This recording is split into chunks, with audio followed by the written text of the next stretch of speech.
तो आज हम देखेंगे chapter first of class 10 real numbers. तो रियल नंबर्स क्या होते हैं? रियल नंबर्स वो नंबर होते हैं जिससे हम कोई भी चीज़ मेजर कर सकते हैं। तो वो जैसे कि डिस्टेंस, तो डिस्टेंस हम कैसे मेजर करते हैं? कोई भी 10 किलोमीटर या 30 माइल्स, तो वैसे हम उससे मेजर कर सकते हैं। अभी उस उनमें कौन कौन से नंबर आते हैं रियल नंबर्स में? तो पहले आते हैं इंटीजर्स। तो इंटीजर्स कैसे होते हैं? निगेटिव नंबर भी होते हैं उसमें, पॉजिटिव नंबर भी होते हैं और ज़ीरो भी होता है। और फ्रैक्शंस, फ्रैक्शंस क्या होते हैं? जो भी 1 और 2 के बीच में आता है उसे हम पॉइंट में लिखते हैं, तो 1.2 या 3.5 या 3/2 भी फ्रैक्शन कहते हैं, ठीक है। और फिर तीसरे आते हैं इरेशनल नंबर। तो इरेशनल नंबर यानी जो हम फ्रैक्शन में लिख नहीं सकते उनको इरेशनल नंबर बोलते हैं। तो ये हो गए रियल नंबर्स। अभी हम थियरम देखेंगे। तो पहला थ्योरम क्या है रियल नंबर का? Euclid's division algorithm. तो यूक्लिड्स डिवीजन एल्गोरिथम क्या कहता है कि on any positive integer a can be divided by another positive integer b in such a way that it leaves remainder r that is smaller than b। तो इसका मतलब क्या है? एनी पॉजिटिव इंटीजर a, तो positive integer यानी क्या हो गया? पॉजिटिव इंटीजर किसको बोलते हैं? एक तो वो नाम से ही पॉजिटिव इंटीजर होते हैं, तो ये होते हैं 1 2 3 4 5 6 ऐसे। और नेगेटिव कौन से हो गए फिर? -1 -2 ऐसे। तो यहाँ पे बोला है कि any positive integer can be divided by another positive integer b in such a way that it leaves remainder r that is smaller than b। तो किसी भी पॉजिटिव इंटीजर को दूसरे पॉजिटिव इंटीजर से हम डिवाइड करेंगे तो उसका जो रिमाइंडर बचेगा वो स्मॉलर देन b रहेगा, मतलब जिससे डिवाइड करते हैं उससे स्मॉलर होगा।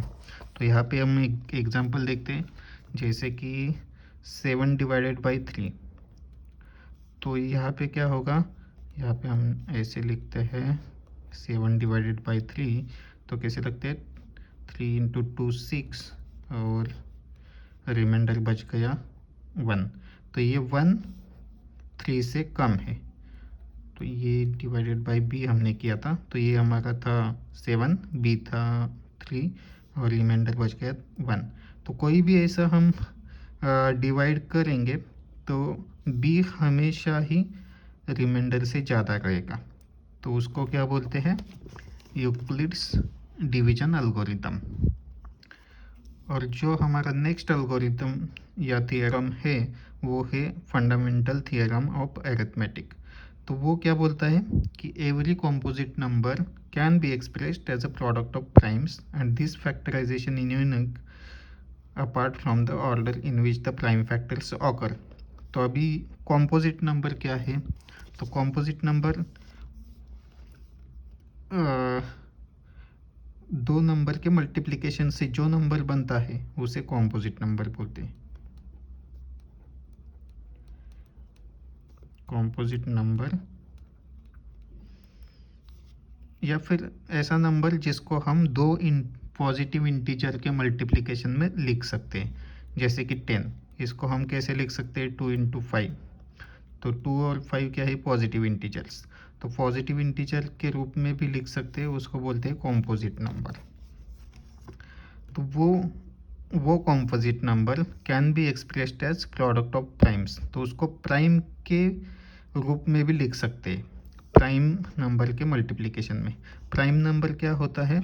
तो प्राइम नंबर ऐसा नंबर होता है जिसको हम सिर्फ एक या उसी नंबर से डिवाइड कर सकते हैं, और डिवाइड करने के बाद हमें होल नंबर मिलेगा, जैसे कि 5। तो 5 को हमने 1 से डिवाइड कर सकते हैं तो 5 मिलेगा।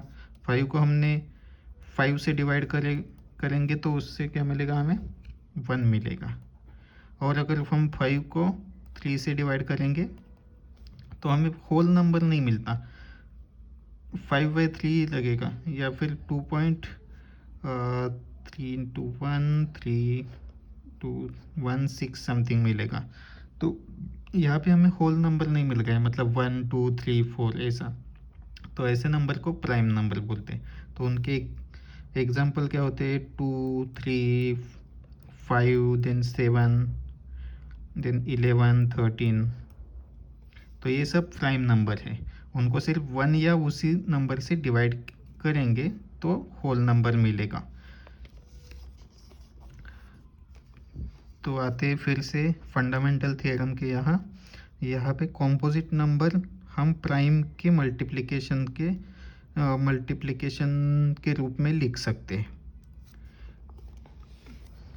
तो इसका एक एग्जांपल देखेंगे। तो कॉम्पोजिट नंबर यहाँ पे हमने x एग्जांपल दिया है, we factorize as x equals to p1, यानी पहला prime number, second prime number till nth prime number, ठीक है। तो एक एग्जांपल के लिए हम 12 लेते हैं। तो 12 को हम कैसे लिख सकते हैं,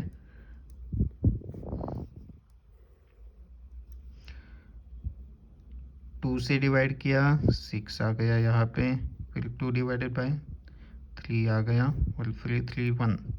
तो 12 को हम हर एक प्राइम से डिवाइड करते जाएंगे। तो सबसे पहला प्राइम नंबर कौन सा है, 2। मैं यहाँ पे फिर से लिखता हूँ, 2 3 5 देन 7 11 13। तो 2 से स्टार्ट करेंगे, 2 से डिवाइड किया तो 6 मिल गया, 2 से फिर से हम डिवाइड कर सकते हैं, फिर 3 मिल गया, और फिर 3 से डिवाइड, ठीक है। तो हमारा x क्या है यहाँ पे 12, और प्राइम p1 क्या है 2, p2 क्या है 2, p3 क्या है 3। तो हम इसको x equals to p1 into p2 into p3 लिख सकते हैं, ठीक है। तो और एक कंडीशन क्या है इसमें, कि जब हम ये प्राइम नंबर के मल्टीप्लिकेशन में लिखेंगे तो हमें p1 सबसे कम होना चाहिए, उससे बड़ा p2, और फिर सबसे लास्ट में जो सबसे बड़ा नंबर होगा प्राइम नंबर वो लिखेंगे। तो इसका यूज़ हम करेंगे एचसीएम और एलसीएम निकालने के लिए, वो हम नेक्स्ट लेक्चर में देखेंगे।